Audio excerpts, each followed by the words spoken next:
You can own a piece of property in Dubai for the price of an iPhone. Somebody who's never ever been to Dubai, who has $100 can now buy property in Dubai. Yes, they can with tokenization. Our whole premise when it came to tokenization, how can we get that common person to invest like the wealthy person? I can not only send $100 back home, I can send $100 of property back home. Now that's very, very powerful. Meet Saad Hussain, known in Dubai's corridors as the Man of Steel. With over 20 years of business experience, he started in the steel industry and now leads ALAIA Developments, delivering boutique, high-quality real estate projects built on size, quality, and integrity. His latest, Chelsea Gardens, which faces Trump Tower and Burj Azizi. As a CEO, I made it very critical and very serious that we had to lose out on squeezing in more apartments, but we would rather give the investor a good quality product which is practical for them or for their family. Today, Dubai's real estate market stands stronger than ever, with investor protections, escrow reforms, and government-backed innovation reshaping the future of ownership. Is it too late to make money off Dubai real estate? With real estate, it's never late to make money. A lot of developers used to just not sustain the pressure of the markets. They used to just leaving the investors in a very disarray position. Credit to the government and to the land department in building a framework for not only developers, but also for investors as well, where your money is safe. But behind the progress, challenges persist. Buying and renting property still feels offline, clunky, and decades behind. A lot of people find very frustrating. The process of buying or even renting a home right now is pretty much the same as it was 10 years or 20 years ago. Very manual, it's offline. The real estate industry hasn't seen that disruption, especially from a tech angle. Although we have some of the greatest platforms in the UAE with property portals, however, that disruption hasn't been significant. I can confirm the Dubai Land Department, they're working closely with prop tech companies. They want to embed the prop tech with the real estate industry in Dubai. As tokenization and blockchain step in, Saad sees a future where anyone, from anywhere, can own a piece of Dubai for the price of an iPhone. This is more than property. This is global access, shared ownership, and a system finally built for everyone. This is beyond possible. That was a great episode, Saad. I think Saad, the guest, did a brilliant job of giving us the 101 on what it means to invest in Dubai real estate. And combination of investing in Dubai real estate at the cost of an iPhone is something that I think society at large will benefit greatly from. This was such an inspiring conversation. Saad Hussain spoke about how he became one of the youngest CEOs in the steel industry. Some people actually call him the Man of Steel. And then he broke into real estate. He's now building a tower in the middle of the Trump Tower in Dubai and the second largest building in the world. But the real skyscraper that Saad is now building is actually a digital one. Now using blockchain and tokenization, anyone, anywhere in the world can own a piece of real estate in Dubai, whether you're a college grad or a banker. Saad Hussain, welcome to Beyond Possible. Thank you so much for having me. So Saad, why Dubai to start things off? The UAE and specifically Dubai has been one city that's always had the vision of taking things to the next level, whether it be big or small, the tallest tower, or at the same time, the safest city as well. So I feel that, there's no better country which has, displayed this time after time. And has delivered as well in all its promises as well, in being not only a city which is reflective in one of the top cities in the world, but also one of the safest ones, one of the most business friendly ones as well, which gives opportunities to individuals like us to be a part of this environment and succeed. I wouldn't find any other country or city in the world that has given the opportunities that Dubai has. So hats off to the leadership, hats off to the governance, the way they've handled things. I don't think any other person or any other nation could. So we get this question a lot when it comes to Bitcoin, where people ask us, is it too late to make money in Bitcoin? I find myself on the other side of this question. Is it too late to make money off Dubai real estate? Look, with real estate, there's never, it's never late to make money.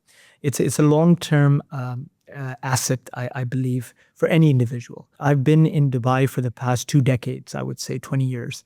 And there's been times where the market has obviously taken its course and seen its highs and lows as well. But one thing is quite definite. The market has some sort of methodology behind it.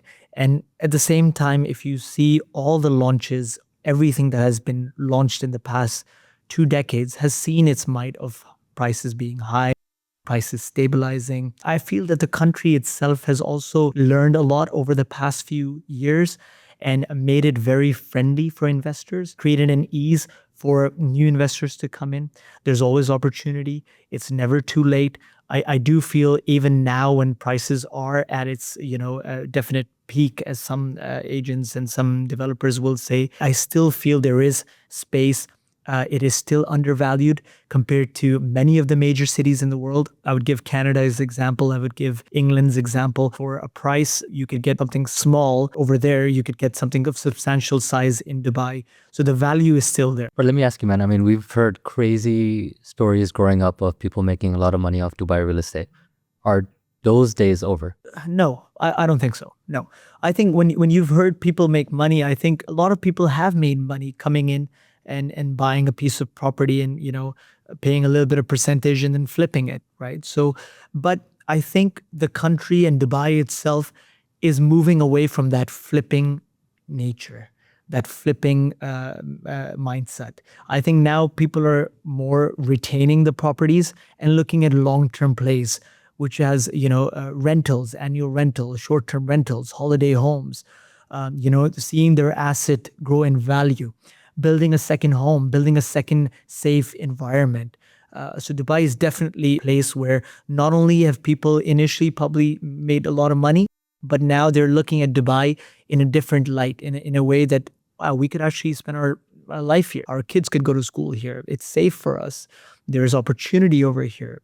There's no tax over here. So that growth people have seen over time. Especially after COVID. I don't think any other country has handled COVID better than the UAE. And I say it because I was here. I've traveled the world.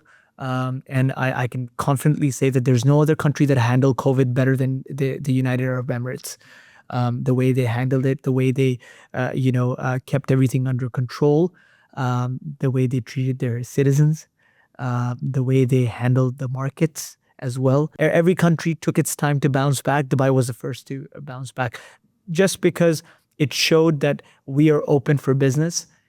We're a safe country, and people have come back and they've realized that. If you look at the data, what the data shows is that the price per square feet of property in Dubai is still significantly lower versus London, New York, Singapore, which are the big cities in the world right now. So there is still upside potential over there. Of course. Not a week goes by when I don't get a message from someone I know, and sometimes people I don't know, who ask me, how can I invest in Dubai property? A lot of times these people are from outside of Dubai. Finally, we have something, which is real estate tokenization, that can allow that to happen. So explain to us in simple terms, what is tokenization? Tokenization, especially in real estate, is you can own a piece of property for a fraction of the price, for a price of an iPhone, to be honest. And that gives you the in coming into Dubai real estate market.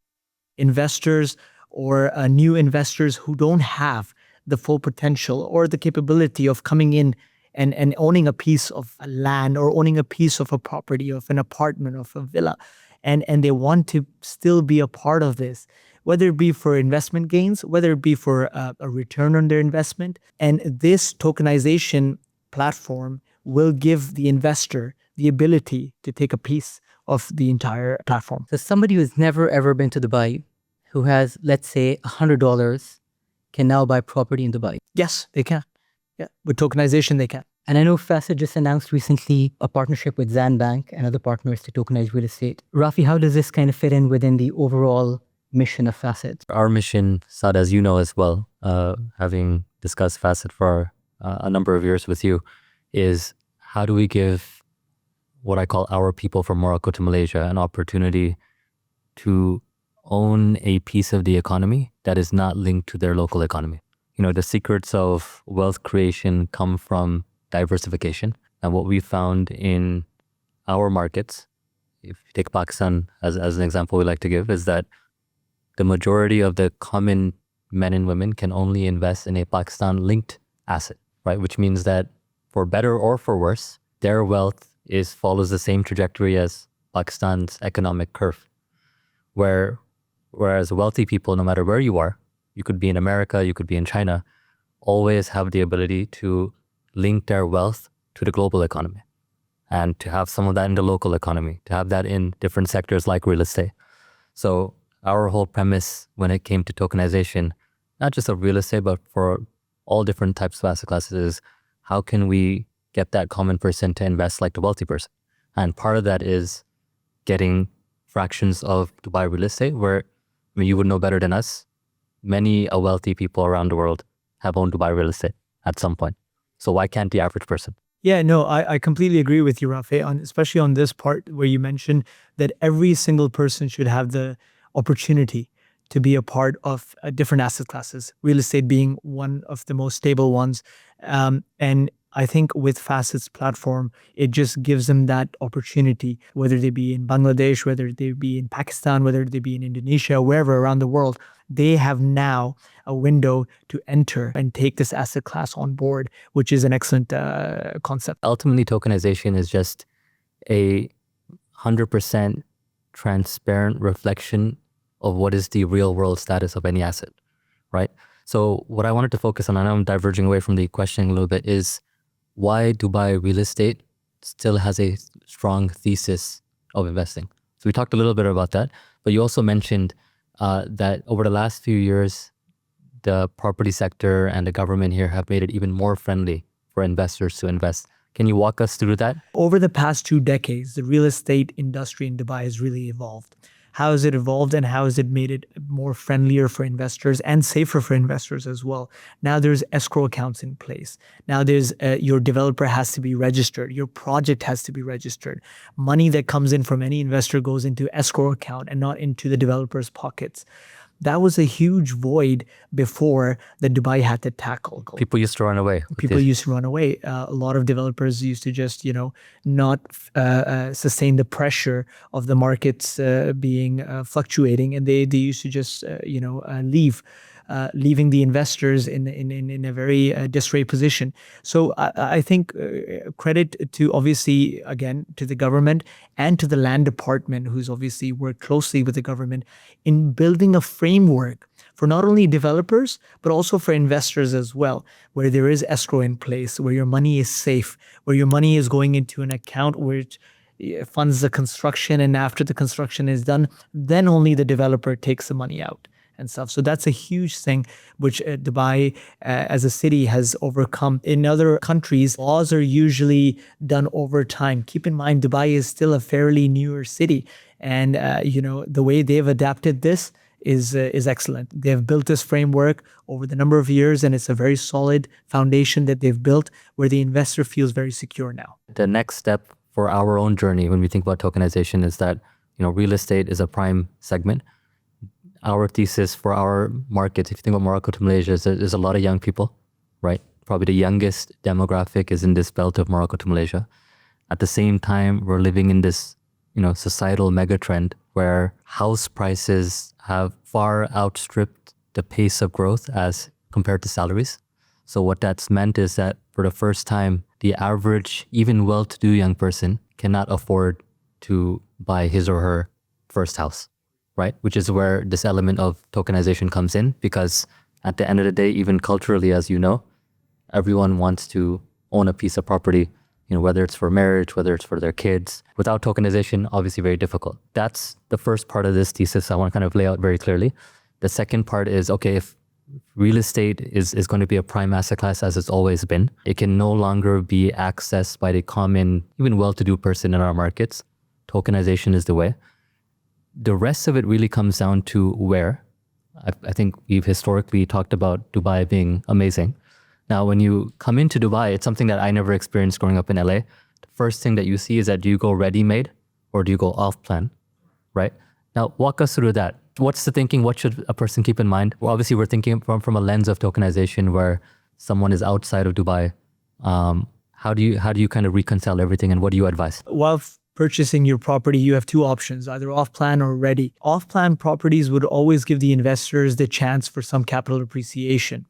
And another thing with off-plan properties is that the investor has an option of a payment plan that that is spread out over a number of years till the property is completed. For example, Chelsea Gardens, which is by ALAIA, we have a payment plan of 40-60. So it's 40% during construction, 60% on handover.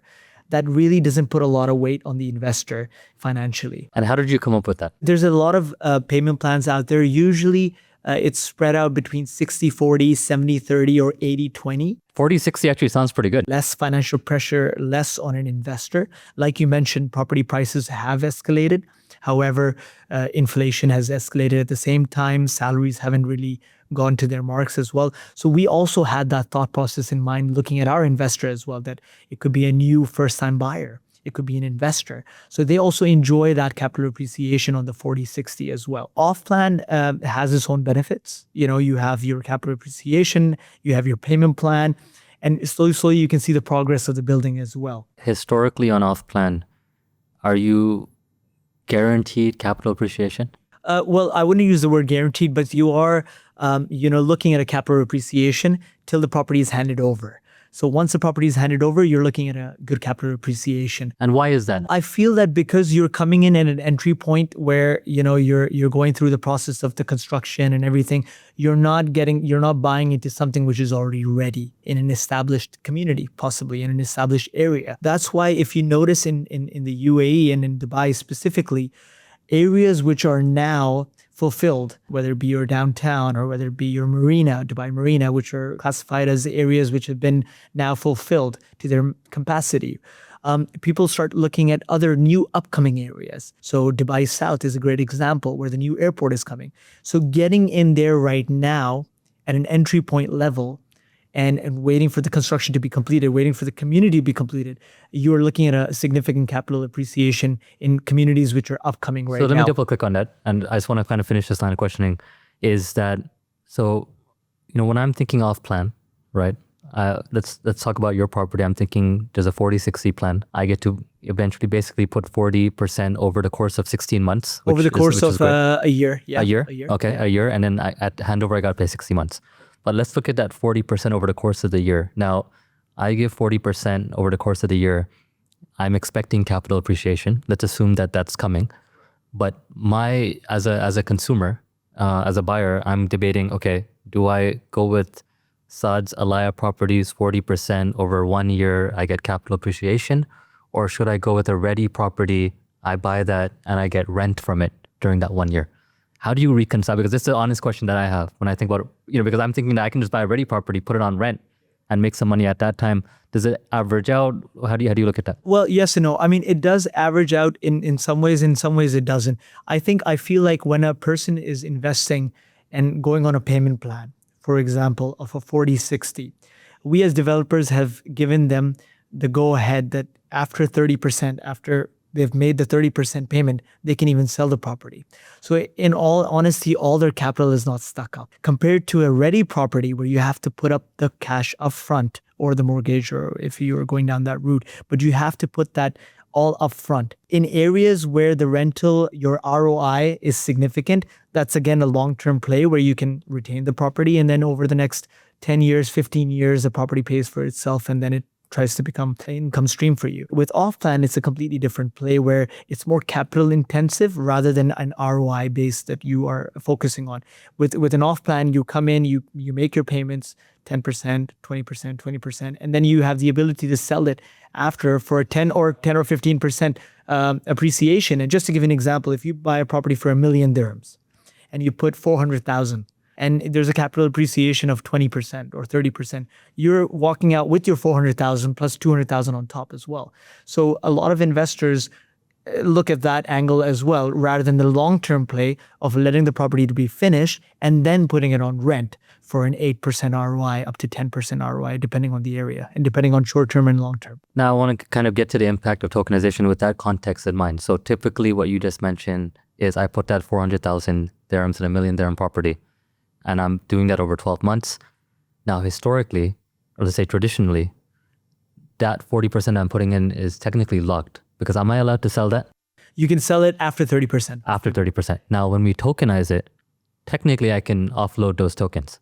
How much of an impact do you think that makes in the off-plan versus ready-made? I think it makes a huge impact on the off-plan, because a lot of investors who want to come in with a smaller ticket size, they don't have the, hundreds of thousands, and they want still a piece of the asset class in real estate. That would be a very good exit strategy for them to come in at a price point and then reach a certain amount of payments and then to cash out. So yeah, I see it being a very successful play in the off plan. Saad, you mentioned your project Chelsea Garden, which is in the heart of Jumeirah Garden City. Tell us a bit about it. That's going to be our first project. It's called Chelsea Gardens by ALAIA Developments. We wanted the first project to be in the heart of the city, is because, I've been a part of this city for many years, for almost 2 decades. And it was an absolute necessity for us to launch our first project right in the middle of the city. So the first project, which is Chelsea Gardens, it's literally 5 minutes away from DIFC. It's off of Sheikh Zayed. It's 7 to 8 minutes towards Dubai Mall, 10 minutes to the airport. We're super excited about this. As you say, we wanted to be in the city. We wanted to be in the heart of the city. And here we are. And not just the heart. So you've got the Trump Tower on one side, and you've got Burj Azizi, which is the second largest tower in the world, on the other side. How did you do that? It's funny, when we were initially purchasing the plot, I had back-to-back meetings with Dubai Holding and Miras at that time before the merger. It was Miras who was handling, which eventually trickled down to Nakheel then. I was very adamant with the location, and it was a lot of back and forth with them. It was a little challenging, a little patience was required, but we got the plot that we wanted. We got the corner location, the corner plot that we wanted, and it has beautiful views of the skyline, beautiful views of downtown. It's got Trump Tower on my right, and it's got Burj Azizi on the left-hand side. Did you know that at the time? We knew about Burj Azizi, but we were not aware of Trump Tower. We did know that a significant tower is going to come here, and we're delighted that it's the Trump Tower, and we're happy about that. And how many floors is yours? Ours is 12 floors. And how many apartments? So we've actually just focused on 56 apartments. And now I do want to mention something over here.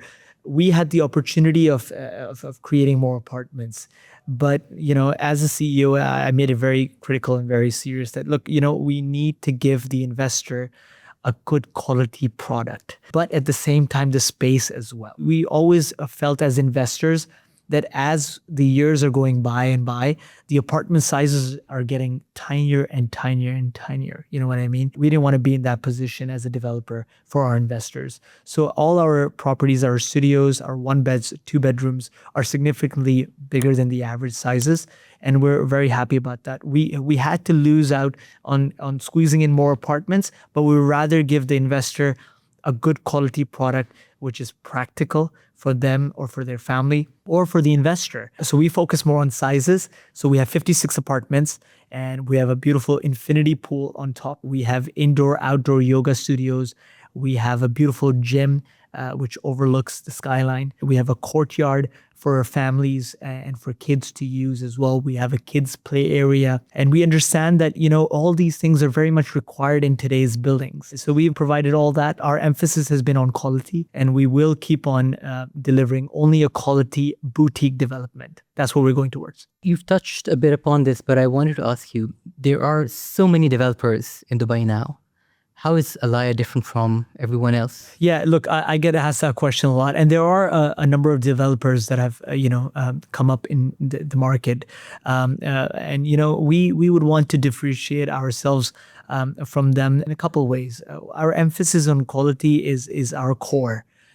As being an investor and seeing different products and different qualities that we've seen with real estate developers handing over projects and stuff. I really have an eye for quality, and I really have that embedded in myself as an investor. So I want to bring that towards ALAIA, and I want that to be the core of the company as well, that our emphasis should be on quality, no compromise. Secondly, sizes. As I said, we're actually giving generous sizes in all our apartments, making it very practical for our investors and end users, which is a very critical part. As a lot of developers are squeezing the sizes, we want to make sure that we give a generous size for our investors and for our end users. And obviously, timely delivery.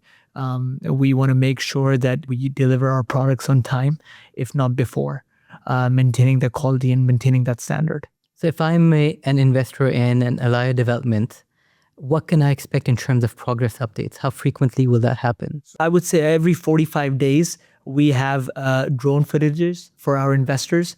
We have project updates sent out to our investors. We are actually linked with the land department as well on a construction base as well. So we want to be, as a new developer, we're actually striving for that award for, delivering a quality product on time. We have a consultant on board and we obviously have a contractor on board, and both have a mandate to work together closely to make sure that the timely delivery of our project is, delivered. That sounds really exciting. Now, I want to touch upon the other side of the real estate industry. And this is something that a lot of people find very frustrating. Now, the reality is that if you think about most other industries, almost all of them have been digitized. You think about getting from point A to point B, Uber came in and they completely revamped the way you get from one point to another. You think about food delivery, you've got Kareem, Talabat, who've completely changed the game. But the process of buying or even renting a home right now is pretty much the same as it was 10 years or 20 years ago. A lot of it is very manual, it's offline, it's ripe for disruption, but the disruption hasn't happened. Why is that the case? Why is that so painful? The real estate industry hasn't seen that disruption, especially from a tech angle. Although we have some of the greatest platforms in the UAE with property portals and transparency, the buyer and seller can see the prices, the previous prices as well, and the history of prices that has led towards apartments or villas or communities and stuff, which lets them make a decisive decision as well. However, that disruption hasn't been significant. Will there be disruption? I feel there will be. Maybe not to that scale as likes of Uber or food delivery apps that we've seen where things have really changed. However, I can confirm, and I can tell you this, the land department, the Dubai land department, they're working closely with prop tech companies. They want to embed the prop tech nature and embed it with the real estate industry in Dubai. And it's become part of their mandate as well, that they want to use now AI, artificial intelligence, in real estate buying and selling decisions, which is huge. They want to bring in prop tech companies from around the world to make that experience of buying an apartment or selling an apartment easier. You mentioned that from a buyer's perspective or from a seller's perspective, there are different parties involved, and how can this be streamlined and how can this be made easier? There is still some way towards that, but I think now, especially with AI and prop tech companies coming in, we will see new ventures come in with more transparency, with more buyer and seller friendly business practices and methods as well. I remember when I moved to Dubai, when we used to buy a property and stuff, it was all manual. It was all, signing of agreements, and there was no digital formats of that. And if you see now, everything has gone digital. The signing has gone digital. From a developer's point of view as well, all our booking forms and all our SPAs are now digital. Back in the day, you used to just sit there and sign 40 pages, an initial 40 pages. Now it's all going towards more digital, which is good, which makes life easier for obviously the seller as well as for the buyers as well. People sometimes are in different countries, and before you had to be present.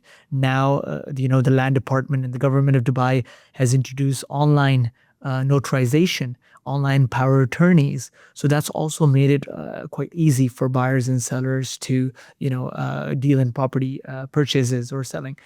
So I think the vision is there, the track is there, and we are headed towards that. I suppose tokenization further accelerates all of what you're saying. 100%. So to that point, where do you see real estate in 2 years' time? With the advent of tokenization, do you see a future where the role of a broker or a bank gets eliminated in that process, perhaps? No, I still feel that real estate brokerages will still be a part of this ecosystem. Some of them are adapting to it as well, but I don't see them or the banks being completely, away from this ecosystem. Tokenization gives the buyer an ability to come in with a very small amount of, capital, and it gives them the in which they've probably desired to be a part of, this asset class, which is obviously flourishing. So I do see tokenization more common, with many developers taking this on board. I know many developers in the UAE have taken tokenization on board. And I think more and more developers will be accepting of this. And I think a platform and a framework of this will be of ease in the next coming years. I'll give you my example. So when I was looking for a house on rent, I went to the portals that you found a house which I absolutely loved. I saw the agent's name and phone number, called him up. So immediately the process went offline, right? And the answer I got was, hey Saad, that house is not available, but I've got 10 other properties that look just the same. And I was like, no, bro, I want that property that I was looking for. And by the way, this is not a unique experience. 95% of people have the exact same experience when they're looking for a house to rent or buy. Yeah. Why is that? So look, that's a great challenge. And that's a challenge that we've seen as well in the market, where a tenant or a seller or a potential buyer is looking to offload or buy or rent a property. And all these property portals, they have this properties listed, thousands of them. What they have done now, and what they are doing more and more as well, is that now they have more verified listings. So what's a verified listing? A verified listing is a listing where you have the absolute documentation of a seller or of a landlord that wants to rent out their property. And they have that verified digitally and signed off. Only then can this portal list that property. So if you now see on the portals, you have your normal listings and then you have your verified listings. If you go towards the verified listings, those are the listings where you will find there be a lesser percentage or a lesser chance of the property not being available or the property not being the actual property. I think the portals itself, they've really are pushing all the agents. They're pushing all the agencies. They're taking off fake listings. They're taking off unverified listings that they have, whether they be for sale or whether they be for rent. So they are cracking down on this. I think more and more measures can be taken for this. It just makes the whole experience very easy. I want to ask you a bit about what's happening globally from a real estate tokenization perspective. So you've got countries like the US, Switzerland, and Singapore, which have sort of been in this area for a while now. And then you've got the UAE, which is, from one perspective, playing catch up. But from a different perspective, almost seems like we're leapfrogging the other countries. How is the UAE and specifically Dubai's approach different when it comes to real estate tokenization? The UAE government has always taken the stand of being the first, being the biggest, being the best in every industry that they've touched, whether it be tourism, whether it be hospitality, whether it be real estate, whether it be AI. So I feel like with tokenization as well, the UAE has built a framework and is consistently building a framework with synergies between the land department, with VARA as well. They want to be a global player in the real estate asset class. They have built a framework. They are building a framework. The land department itself has a very good mandate, as I mentioned before, that they want it to be in a way that's investor friendly, in a way that leaves that window open for new investors to come in as well, and makes it easy for anyone to buy a piece of property or asset class in the UAE. Different institutions in the UAE, whether they be at the government level, whether they be the ministry level, whether they have the Ministry of AI now, whether they be the Dubai Land Department, whether it be VARA, all of them are working closely in making it easier, building that framework for developers to come on board and for investors on the other side to feel that ease. So that gap that's there, that's the emphasis and that's the focus, and they're working towards making it easier. And you mentioned a few regulators in there. I know, Raafi, you work with regulators in multiple different capacities. What can UAE regulators teach the rest of the world? UAE has an interesting place on the map, right? Because the whole world is here and the whole world is connected to someone else who lives wherever they're from, right? And I mean, in one line, I would say that what tokenization does versus fractionalization, because that's another question we haven't addressed, that I can just buy fractional property these days. Why do I need to buy tokenized property? But the difference between fractional and tokenized is something very relevant to UAE, which is that fractional I can buy sitting anywhere in that jurisdiction.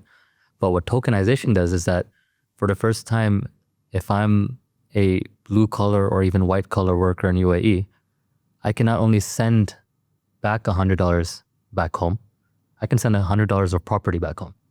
Now that's very, very powerful, right? That's very, very powerful. That I can take Saad's ALAIA development, I can buy $100 of that. And when I want to send it back to my brother in India or in Indonesia or Philippines, instead of sending my 400 dirhams back, why don't I send $100 of Saad's ALAIA development token back home? And what that means is that we're sending an asset back home. We're sharing the foundation of being an owner together, right? And that can't be done on fractionalization, but it can definitely be done on tokenization. And eventually when someone moves into one of your studios or your apartments, that rent is now attached to that $100 that I send back, which is, I would imagine that's very powerful. And I mean, obviously, Saad, you know better, but that's something very unique to the UAE ecosystem that may not be as reflective for the average person in Singapore or the US. Now, Saad, one of the things I've heard about you is that you're known in the corridors as the man of steel. The ex-man of steel. Where does that come from? So the family business has been steel for the past 40 years. My dad established the family business in Saudi Arabia. And eventually, I was in Canada growing up. I moved back to the region and I joined the company in Saudi. I went through intensive training, let's just say that. It wasn't that easy. It wasn't the management office at the top. No, it was from ground up.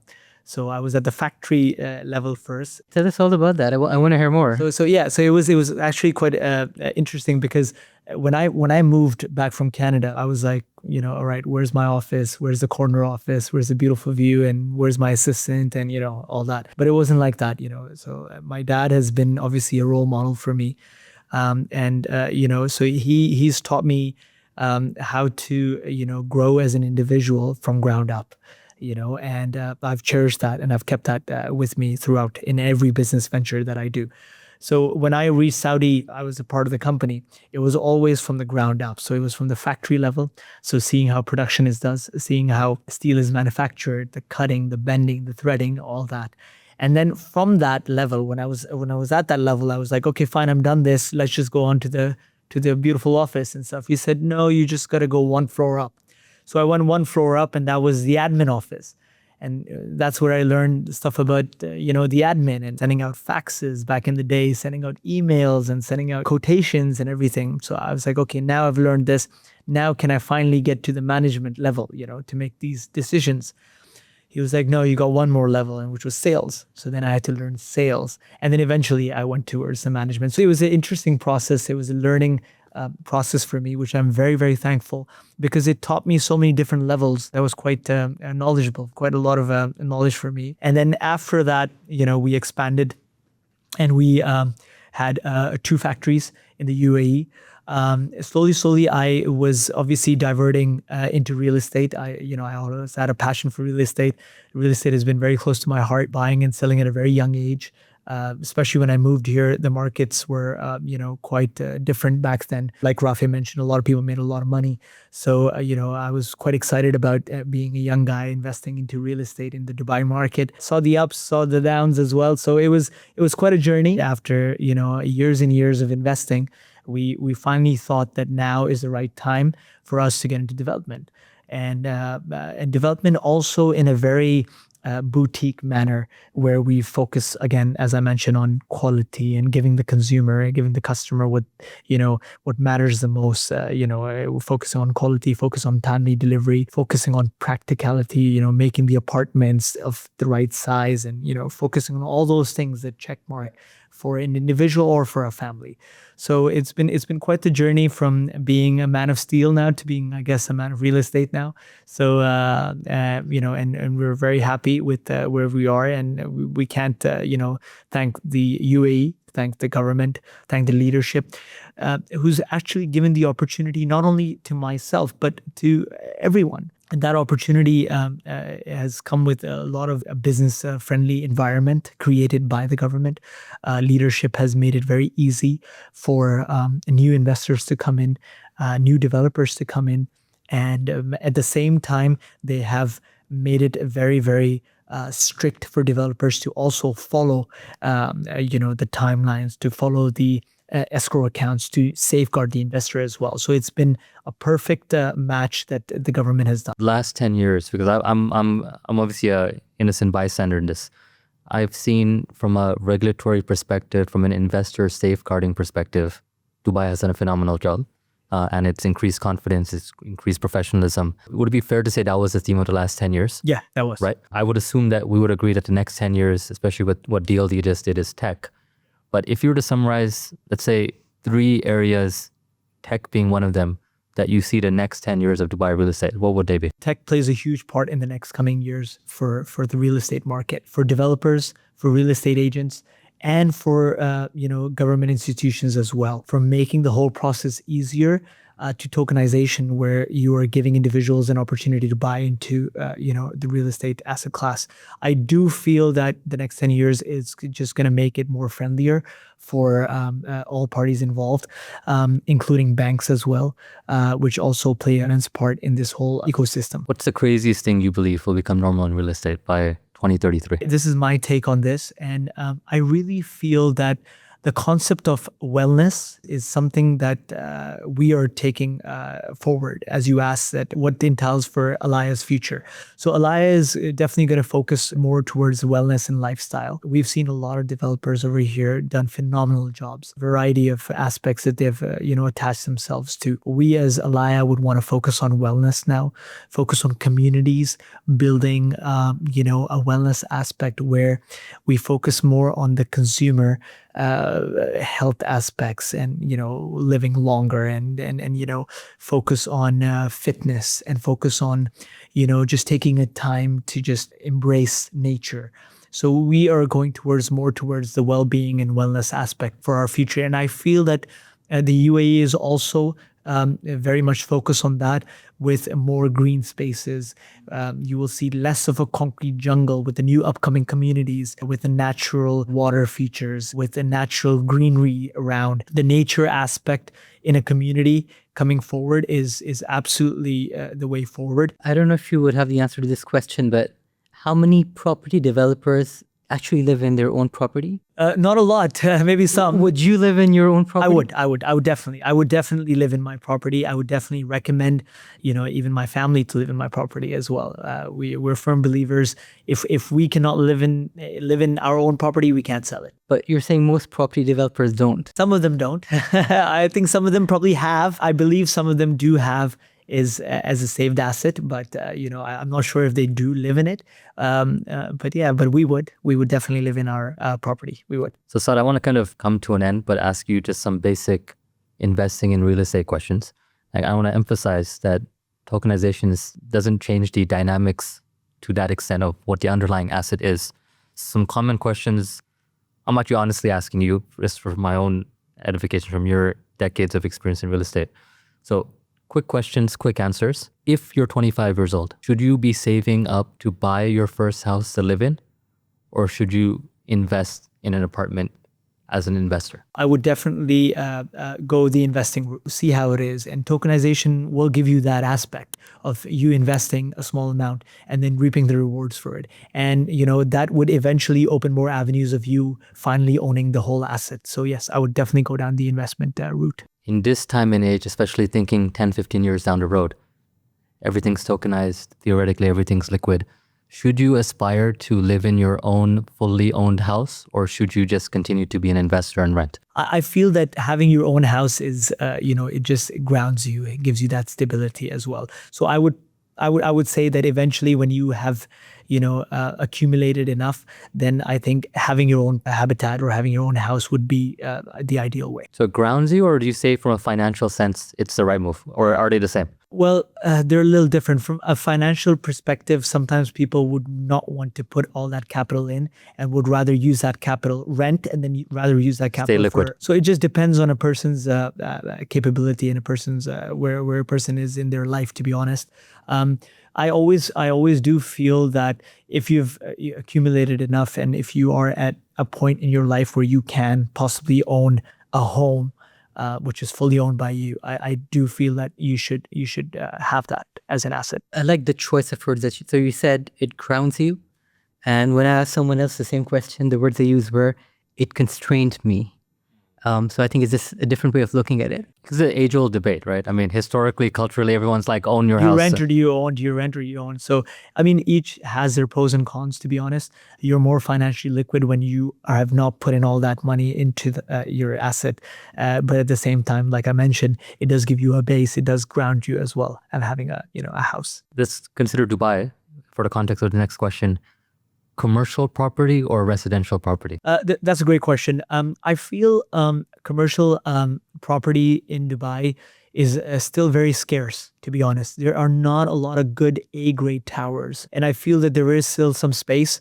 Commercial real estate has seen a really good 2 years in the past 2 years. Actually, I would say, in all honesty, I would say after COVID, commercial real estate has really taken off. Is there a gap in good quality commercial towers or commercial real estate? Yes, there is. If I were to put them right next to each other, again, they're different plays. Residential gives you that ability to flip, to retain, and to rent.